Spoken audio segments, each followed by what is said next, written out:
বন্ধুরা, আমার চ্যানেলে তোমাদের সবাইকে স্বাগতম। আমি আজকে বানাবো মিষ্টি গোলা রুটি। তার জন্য আমি সুজিটা একটু বাটার দিয়ে ভেজে নেব। দেখো, আমি এখন ভাজবো। ভাজা হয়ে গেলে এখন আমি ডোটা তৈরি করব।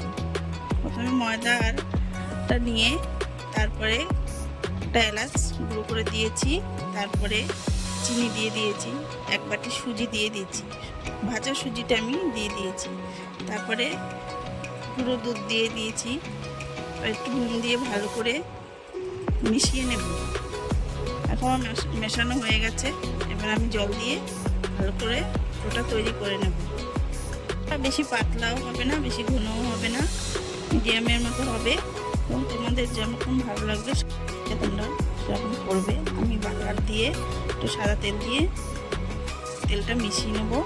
এবার আমি চাটুতে দিয়ে দেবো। চাটুতে দেওয়া হয়ে গেছে, এবার আমি ব্যাটারটা দিয়ে দেবো। ব্যাটারটা দিয়ে গোল শেপ করে নেব, শেপের মতো করে ভেজে নেব। ভাজা হয়ে গেলে আমি এবার তুলে নিয়েছি। আবার ওই রকমই শেপের মতো দিয়ে আবার ভেজে নিতে হবে।